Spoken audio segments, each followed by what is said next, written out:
Notice नहीं लिया जाए वो अच्छा है। इसको नोटिस लेके इस बयान पे बयान कहवाने से, इसको तूल देने से बिहारियों के सम्मान पे और धक्का लगता है, क्योंकि सभी लोग मानते हैं कि ये बिल्कुल गैर जिम्मेदाराना बयान है कि किसी सही राजनेता का बयान हो ही नहीं सकता। इंफॉर्मेशन देख रहे हैं और मैं हूं आपके साथ रंजन सिंह। बता दें आपको कि डीएम के सांसद ने बिहारियों और उत्तर प्रदेश के लोगों को यह कहा कि वे सड़क साफ करते हैं और उन्होंने कहा कि ये लोग जो है वो बाथरूम साफ करने वाले लोग हैं। इस तरह के बयान उन्होंने दिए हैं, जिसके बाद डिप्टी सीएम तेजस्वी यादव ने इस बयान का विरोध किया है और निंदा भी जताया। और साथ ही साथ अब नीतीश कुमार के बेहद खास मंत्री विजय चौधरी का बयान इस पर सामने आया है। विजय चौधरी ने कहा है कि इस तरह की बात को बोलने पर और बढ़ावा देने से बेकार है।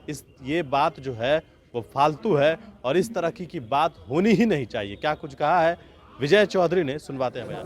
बिहार इस तरह की आपत्तिजनक बयान और विवादित बयान देना, क्या बिहारियों को इस तरीके से जलील किया जा सकता है?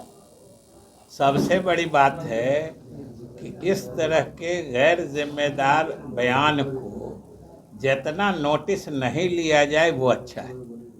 इसको नोटिस लेके इस बयान पे बयान कहवाने से, इसको तूल देने से बिहारियों के सम्मान पे और धक्का लगता है, क्योंकि सभी लोग मानते हैं कि ये बिल्कुल गैर जिम्मेदाराना बयान है और सब लोगों ने इसको खारिज किया है।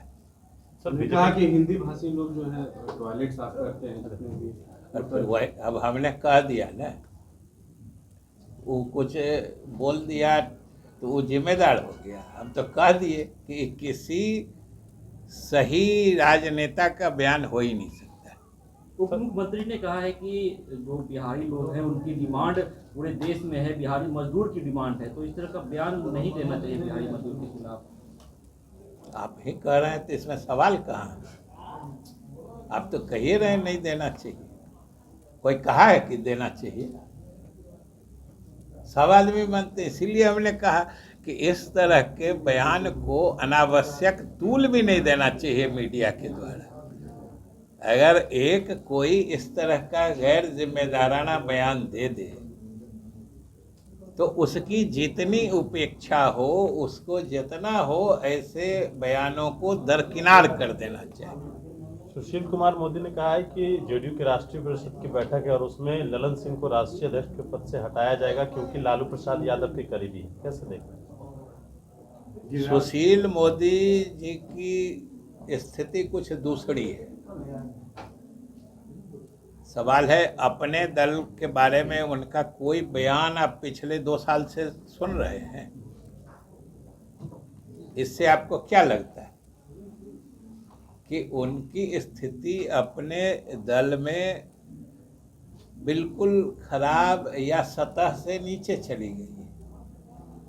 उनसे कोई उनके अपने दल के बारे में न कोई बात करता है, न कोई परामर्श लेता है, न उनकी कहीं कोई अहमियत है।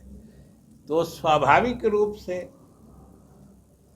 क्योंकि बयान देना उनकी बीमारी है, रोज कुछ बयान देना है और अपने दल के बारे में कुछ उनको जानकारी ही नहीं होती है, तो दूसरे दल में ताक झांकियाँ करते हैं। और हम लोगों की जो राष्ट्रीय परिषद की बैठक है या राष्ट्रीय कार्यकारिणी भी है, दोनों बैठक 29 तारीख को है दिल्ली में, और ये लंबे समय से ड्यू हो गया था और सब लोग जान रहे हैं कि सामने लोकसभा का चुनाव है, फिर उसके बाद विधानसभा का चुनाव है। तो हमारे राष्ट्रीय कार्यकारिणी में और राष्ट्रीय परिषद की बैठक में जो आगामी चुनाव हैं उसमें हम कैसे मजबूत से मजबूत स्थिति बनाकर पार्टी को प्रदर्शन करें, इन मुद्दों पर विमर्श होगा।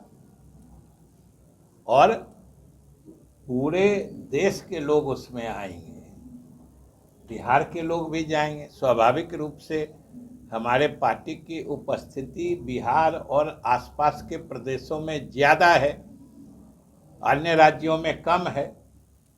लेकिन ये राष्ट्रीय कार्यकारिणी और राष्ट्रीय परिषद की बैठक पिछले कई महीनों से लंबित चल रही थी, इसलिए इसका आयोजन हो रहा है। तो ये तो अति स्वाभाविक बात है। इसमें इतनी सारी चीज़ों को खोजना, या सुशील मोदी जी तो आजकल दूसरे ही पार्टी पर माइक्रोस्कोप लगाते हैं, क्योंकि अपनी पार्टी में तो जो बड़ी चीज़ें, स्पष्ट चीज़ें होती है, उनसे भी कोई उनको मतलब रखने देता नहीं है। सर आरजेडी के साथ क्या रहेंगे, विलय होगा जेडीयू का? ये कोई पहली बार कह रहे हैं? आप याद करके बताइए, जो ये बात पिछले 5 वर्षों में, 10 वर्षों में कितनी दफ़ा आई है।